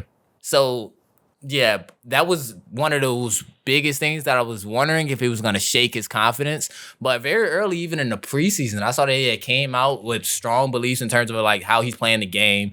Defensive mindedly, he was defending the rim extremely well. So, yeah, Claxton has been one of the best pieces on any team this year. Forget the Nets. Yeah, like he's extremely useful. He's your quintessential NBA big at this point in time. He's a lob threat, sets good screens, defends the rim. Like you can't ask for more from your center if he's not a star. Right. Yeah. Like that's what you're getting. So once again, they got pieces now that fit. It's almost like what they had before they made the James Harden trade. Yeah. So essentially what it is. Instead of Jared Allen, you got Nick Claxton. You got Ben Simmons now, who has been playing much better as of late. Been much better defensively. Like, you got a ton of shooters off your bench. TJ Warren is such a big piece for them going forward. I don't think people realize. TJ Warren, by all NBA standards, is what we call a bucket. Yeah. Has always been a bucket. Facts. Like, that's what he does. He's done it since NC State. He did it against me, okay? Let me be real. TJ is a bucket. He's 6'8", long athlete who can defend multiple positions. You can't have enough of those guys. Yeah. Like, that's what Boston has that they didn't. You got a bunch of guys who are 6'5" to 6'8", long arms, and can defend multiple positions. That's the NBA now. Getting another one is such a big help. So I'm excited to see where this team goes forward. Am I going to put my money on them yet? No. But they should win. They should. If Kevin Durant's that guy, which most of us believe he is, he should win. Okay. All right, we got another new segment for y'all. Shout out to TK. He thought this too. Hoopers to watch. Y'all got yours? You can go first. I go first. Zach LaVine. I got Zach LaVine. Good thing I ain't choose Zach LaVine. Did you choose Zach LaVine? I got a backup just in case this happened. Mine was gonna be Nick Claxton if it wasn't. No, we already shouted out Nick Claxton, but I got a backup and I'm cool with shouting out. So go ahead. Okay, so yeah, Zach LaVine averaged 25, 4, 4 last month. The Chicago Bulls aren't good. Nope. They aren't good. Fire sale. That was my question going into him in terms of, all right, because the month prior, I think he was shooting. He was horrible. I think he was shooting like 38%, 38% from the field, even worse from three. I think he averaged like barely 20 points. He did not look good. And Chicago Bulls were pretty much trending down, and it really hasn't changed. They did get a good win. Won a couple of wins. Who they play? The last game. They got one against the Bucks. But he had a big night, and I looked at it and said, this core isn't worth fighting for, but this should be a sign for Zach LaVine in terms of like, all right, let's get him to the highest bidder. Yeah. And we can Chicago go and rebuild, because with Lonzo not coming back, I don't care what anyone says, he's not coming back this season. DeMar DeRozan is a vet that I believe deserves to play on a playoff team. Caruso is definitely carries a high price, because Doesn't their pick go to the Magic though? I don't know. You know that better than I would be. I ain't gonna lie to you. I'll find out. So because of that, him playing well is a good sign, but not for the reason of Chicago keeping this together, but for the reason of Chicago saying, all right, we can sell this guy and get a good price back. So I think but I love what he's doing now. I love that he's picking up his game, 25, 4 and 4, but I think his time in the Bulls jersey should come to an end pretty soon. Okay, that's fair. Yeah, their pick is going to the Magic, but it's top 4 protected. Top 4 protected. Where they at now? 16. Like 10th right in the outside East. of it. Sheesh. They gonna tank. They can get a top 4. Interesting. They're gonna get a top 4. Well, we could swing into mine since you stole Zach LaVine. I'm sorry. My guy. I'm actually gonna go with somebody from the Pacers. There were actually 2 names that I was gonna bring up initially. I was trying to fight which one I was gonna pick, and I chose Buddy Hield. Oh man. Yeah, I chose Buddy Hield. Let's take a look at his November. It wasn't pretty. He was shooting 33% from 3 in November, 39.7% from the field. Really struggling, just period. Even regardless of like the semi-consistent winning they were doing in November, they pretty much won out in November. But December was a great run in terms of him shooting, which, like how you brought up Zach LaVine in terms of fire sale and trade allegations, we're talking about one of the best shooters in the league right here, and Buddy Hield, who's now shooting in December 52% from 3 and 52% flat from field goal percentage. Period. Last 2 games, 25, 28. Last 3 out of 4, he's has 20. He's scored in double digits in every game except 2 this entire month, shooting an extremely efficient rate. So my reason to highlight Buddy Hield is simply because by All-Star break, this is going to be one of the most called on names from teams around the league that would like to have a shooter. Who do you want to make the call? Who do I want to make the call? I was not prepared to answer that. That is I didn't. I'm trying to be a good Potter. I'm trying to be a good Potter in 2023. Point. Like I know there are certain names that are already attached to it, like the Lakers have been attached to Buddy Hield from the beginning of time. But that wasn't the question. The question wasn't who's going to make the call. It's who do I want to make the call. For a guy like Buddy Hield,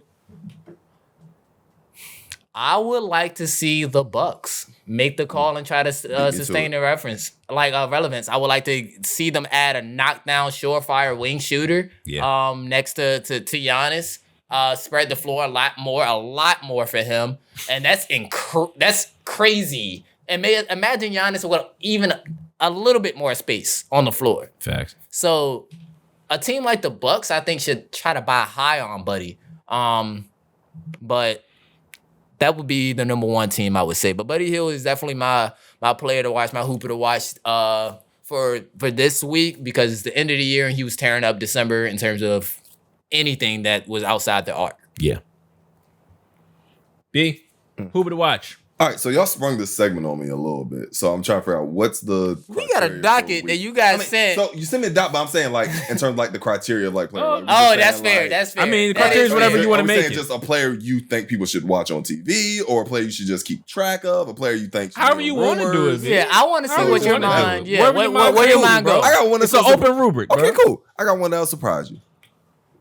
Kyle Kuzma. Oh, you know what's crazy? I felt like you were going to say Kyle Kuzma as soon as you made that face. I was like, he's going to say something about Kyle Kuzma. But why is Kyle Kuzma? One, because Kyle Kuzma is actually playing really well. He is. Not better than Brandon Ingram. But like... Not at all. Hey, we've all been on that. Well, almost everybody was on that track. But he is playing really well. Yeah. He averaged 23 points last month. Shot the ball really well. Yeah. But the reason he's my player to watch is simply because as well as he's playing, his contract is up at the end of this year. He has a player option. Most people assume he's not going to take it, which means he is prime trade bait. Yeah. And he is a guy who literally could go to a multitude of teams and help them compete for a title run. So he's my guy to watch because, once again, he's playing well. He's hit his peak. He's 27. He's in his prime. Mm-hmm. He wants to go somewhere and make big money. Cool. How do you do that? You help a team have a successful playoff run. So I think he's going to play the rest of this year out very hard. If I was a GM, I'm very wary of a guy playing hard in this contract year, but that's a whole different discussion. But if you're trying to pick up a 6'8" wing, like I said, to help you make a playoff run, Kyle Kuzma is right there for the taking. That was a great advertisement for Kuz. It was. Yeah, no, honestly. Shout out to him. I would have went Petty. I'm still shouting him out. Not Petty to Kuz, but Petty on the other end. But you didn't. I've never really disliked Kuzma. I think he's a solid player. Oh, for sure. I just never thought he was better than Brandon Ingram. Hey, man. That's gonna be the one that that's gonna be the argument that's I was always told I was a hater. Side. I was told I was a hater because I say he would average between 15 and 20 points for the rest of his career. Shout out, he's averaging 21. Yay. I just love that it happened with the Wizards. Facts. Nah, but I honestly, when I was thinking about players as well, Kuz popped in my head for a little bit, but then I also thought about Kristaps Porzingis because, mind you, I was in the building when he scored his career high. Word. That joint was lit. It was not touching the rim. I was like, man's 8'8" and it's just dropping it from 30 feet away. It's ridiculous. Now, granted, I do like the Kuzma pick though. I really like the Kuzma pick. I mean, I love the Zach LaVine pick because I picked him. I'm sorry, buddy.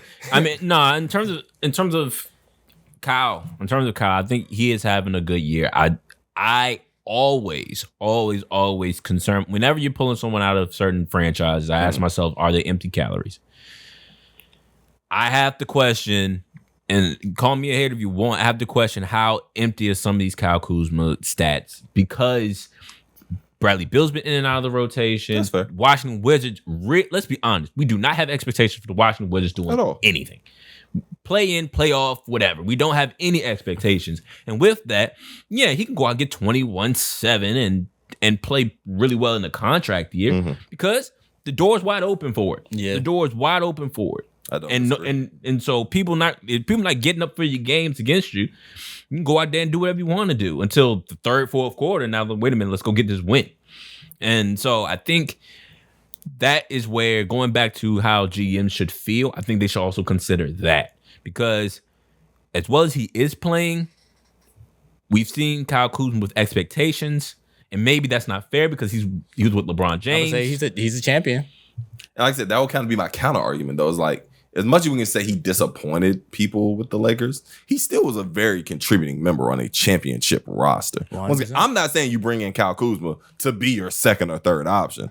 I'm saying 21-7 would suggest. Huh? And if you're talking big contract, you're having the same kind of conversation that you had about Julius Randle. But here's the thing about it. He doesn't need to average those numbers to get a big contract. Let's be honest here. Yeah. If he goes somewhere else, let's say he goes to, pick somebody.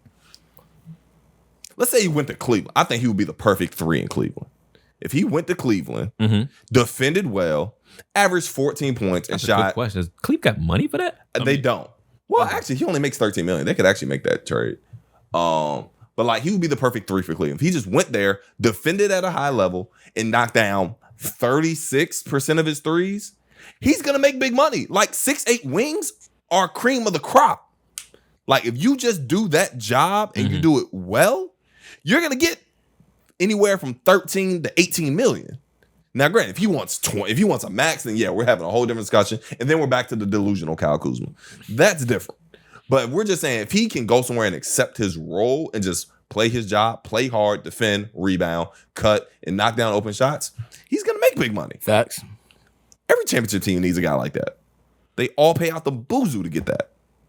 Yeah, Kyle Kuzma. I was about to say something messed up, so I had to catch myself. Boozoo. I had to catch myself. I was about to say something you was going to bleep out. So, excuse me for making up words on the spot. What are they paying out of if you got to bleep it? Exactly. You thought it's expensive to bleep. Paying out the what? So I appreciate you censoring yourself, but that's Boozoo's funny. That might be the name of the pod. They're gonna have to get to the end to figure out why. Boozoo. But I understand though. I understand, and I agree in terms of being 6'8", guy that can be versatile on the perimeter and stuff like that. Those guys are always gonna fetch a decent price, but I don't know. I do don't believe in Kyle. I do fear the thought of leaning on him in a significant manner. I feel you. On a championship team. I respect that. And so that's all. That's all. Shout outs.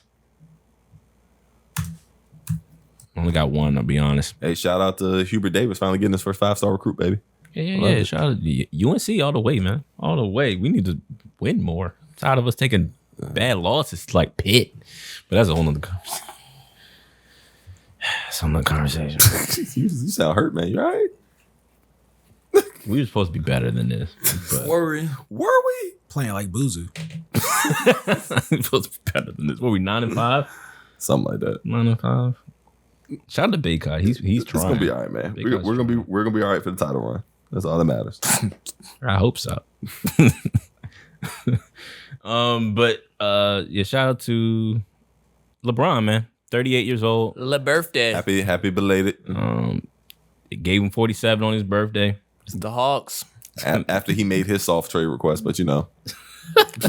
Oh, did he make a soft trade request, or did he? He did. That was a soft trade. And you know what we should do? That was a soft trade request. I'm telling you. I thought he was trading everyone else. That's what I thought he was doing. No. I thought he was trading everyone else. He That tried power that is for a gone, year and a 'cause if he half, coulda did it, he bro. would already He tried did that it. for a year and a half. I'm telling you, this is exactly what the Lakers should do, right? All right, I'm listening. All right, so I think LeBron is scheduled to This is pass about to be crazy. Kareem on like February 9th or by like that, like right before the All-Star break. Mm-hmm. LeBron cannot pass Kareem in another jersey other than Lakers. Okay. Set up the trade right after. Right after. I mean, you know how they like traded DeMarcus Cousins like All-Star game? Y'all know how like they had to move Harrison Barnes off the bench when the Mavericks traded him?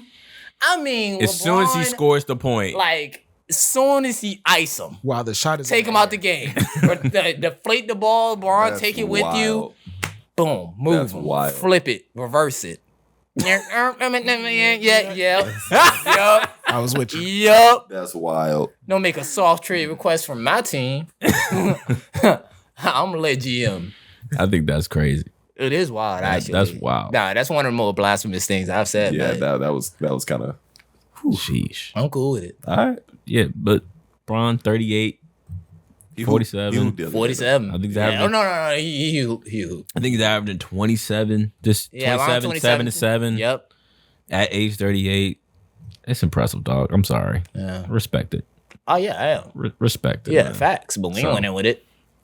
No, honestly, I'm not being disrespectful. I just don't see this going anywhere positive. Oh no, I mean winning wise, no. Yeah. But I'm just talking about LeBron. wanted I'm just thinking about the Lakers' future. I'm like, hey, LeBron can you? I mean, as a fan of a Laker, you know, as Lakers, I mean, I he guess gonna you should win go. here. He wasn't wrong. I thought he was trying to soft trade everyone else. That's what I thought he was bro. doing. I didn't think The problem with that is nobody wants everybody else. You see, there was this. Let's get out of here. There was this one moment where I was like, "Get 80 out right now. Get 80 out right now. Bench him. Get him out right now." And then he gets hurt. I'm like, God dang it! Of course he does. You lost it right there. He lost it. I'm being serious. Like the best option they got is what I just proposed. 80 was going crazy. It was like, oh, they could be competitive. I said, no, this is it. This is your moment. Trade him now. Do it. Hurt again. I'll call up Cleveland. And I'll try to make it public. Make the public force them. But man, that's it for this one. First one of the year. We love y'all, man. Thank y'all for being here with us. We appreciate y'all. If you are listening on Apple, Spotify, Google, Stitcher. Shout out to TK Stitchers. All the Stitchers. Shout out to them, man. They're your people. Yup. They're yours. The Stitchers, man. You adopted them. Saying? So yeah. Stop it. We appreciate y'all. We love y'all. Thank y'all for listening. Download the episode. Rate the episode 5 stars, 4 stars. Anything below that, you can keep that. Because like my mama say, you ain't got no nice say, don't say nothing at all. If you're watching on YouTube, It's hilarious because we got a hater of the week segment. you know what? If you want to hate, don't do it on our channel, man. Do it somewhere else, man. Do it in our Instagram. Hate on the Instagram. Yeah, hate on the Instagram. Hate on the Instagram. Yeah, hate we on the there. Instagram. We live there. We can talk. That's where the haters go. Drop your hate there. All right. Yeah, if you want to hate to be great, come on Instagram. Let's play. Yeah, sure. Wow. So if you're watching on YouTube, subscribe, comment below. No hate though, because we don't want that there. Put that in Instagram. And we appreciate y'all, man. We thank y'all. Enjoy this year. Enjoy 2023. Enjoy 2023 basketball. We pray that y'all are safe out here. We pray for a great year. And as always, eat, sleep, breathe, game. Be safe. We out. I just hope people hate better in 2023, you know? Yeah, be funny with your hate. Quality hate. Elite level hating. Yeah, high quality hate, man. Like nothing else.